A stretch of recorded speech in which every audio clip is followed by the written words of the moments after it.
Ayrton Senna foi um dos maiores esportistas do Brasil e do mundo em todos os tempos. Aqui, em relação a nós brasileiros, acho que só o Pelé pode ser comparado a ele, e talvez até um pouquinho acima, pela questão de ser do futebol.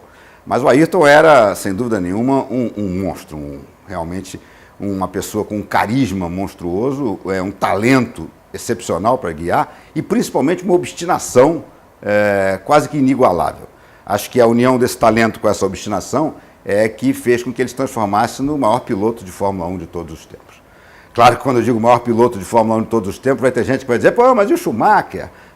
Esqueçam o Schumacher. O Schumacher era muito bom, mas não chegava aos pés do Ayrton Senna.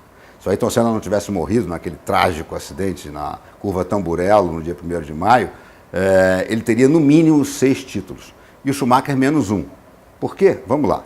Ayrton morre em 94, no ano em que o Schumacher é campeão pela primeira vez, precisando jogar o carro em cima da Williams do Damon Hill, porque senão perderia o título na última corrida. Ou seja, a Williams já tinha se recuperado dentro daquela mesma temporada e com o Ayrton vivo teria sido campeão com o pé nas costas. E se a gente olhar para os 4 anos seguintes, a Williams voltaria a ganhar mais 2 títulos, um com o Damon Hill e o outro com o Jacques Villeneuve, pilotos infinitamente piores do que o Ayrton. Ou seja, o Ayrton teria pelo menos 6 títulos e o Schumacher perderia 1, ou seja, de 7 cairia para 6, ficariam no mínimo empatados. Pessoalmente, eu acho que o Ayrton ainda ia tirar mais um da cartola aí e roubar do Schumacher, e a conta ficaria aí provavelmente 7-5 para o nosso Ayrton. A Fórmula 1 é a categoria máxima do automobilismo, ela envolve muito dinheiro, muitos interesses, não é um esporte puro e simples onde você está ali só competindo. E o Senna deu de cara com isso logo na primeira corrida dele da Fórmula 1, na primeira corrida não, na corrida, a primeira chance de vitória que ele teve na Fórmula 1, que foi o Grande Prêmio de Mônaco de 1984, aquela corrida sob chuva, que ele teve um desempenho extraordinário com uma Toleman, um carro inferior anos-luz a todos os outros carros de ponta da Fórmula 1 na época. A corrida era liderada pelo Alain Prost, ele de alguma forma pedia ao diretor de prova que encerrasse a corrida e isso acabou acontecendo e o Senna ficou extremamente desapontado. Ali ele viu a cara da Fórmula 1, as disputas que ele teria que enfrentar ali para frente. E foi com Prost que ele teve a disputa mais difícil e complicada da vida dele, quando ele chega na McLaren, que era a grande equipe da época.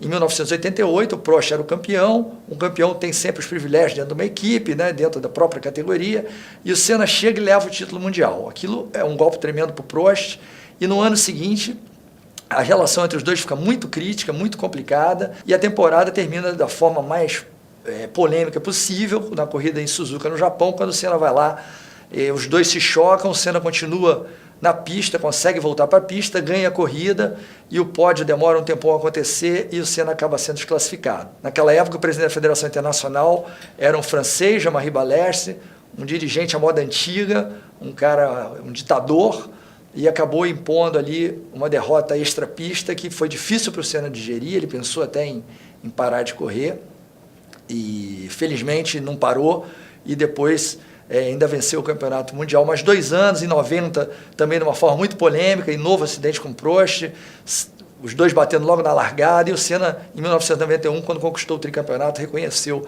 que tinha, de alguma forma, causado aquele acidente ao deixar o carro sem tirar o pé na curva para que fosse o que Deus quisesse. Aquele foi um fim de semana trágico, uma coisa que ninguém esperava e extremamente emocionante. Começou na sexta-feira com o acidente do Barrichello. No sábado, houve a morte do Ratzenberger.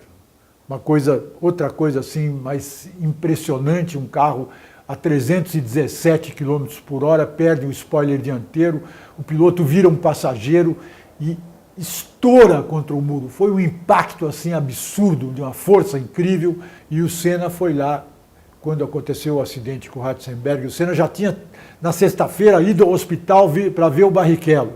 Ele estava lá, foi verificar se o Barrichello estava tudo bem, verificou que estava tudo bem, conversou com os médicos, aí voltou já com aquela preocupação do Barrichello, embora sabendo que o Barrichello estava bem. No sábado, aconteceu o acidente com o Ratzenberger, ele fez questão de ir para a pista. Foi para a pista para ver o que tinha acontecido. No lugar do acidente, conversou com o Sid Watkins, que era o médico da federação. O Sid Watkins disse, olha, não tem jeito, esse cara está morto, não tem, ele vai para o hospital, mas está... E ele voltou, e quando ele voltou dessa ida lá ao acidente, eu esperava por ele na porta do boxe da Williams. Tinha uma escada, ele subiu a escada, e no momento que ele estava subindo a escada, eu perguntei, mas vem cá, e que você achou? Ele só me disse uma coisa assim, depois eu falo, agora eu não quero falar. E quando ele saiu, ele me disse só uma frase, não vou correr. E foi conversar com o Frank Williams. Houve toda uma perspectiva, ele saiu do autódromo achando que não ia correr, mas durante o jantar foi convencido pelo Julian Jacobs, o seu empresário, mais por um grupo de pessoas e pelo próprio Frank, que ele deveria correr por questões contratuais, etc, etc, todos aqueles envolvimentos que tem com patrocinador, etc, etc, e ele decidiu correr.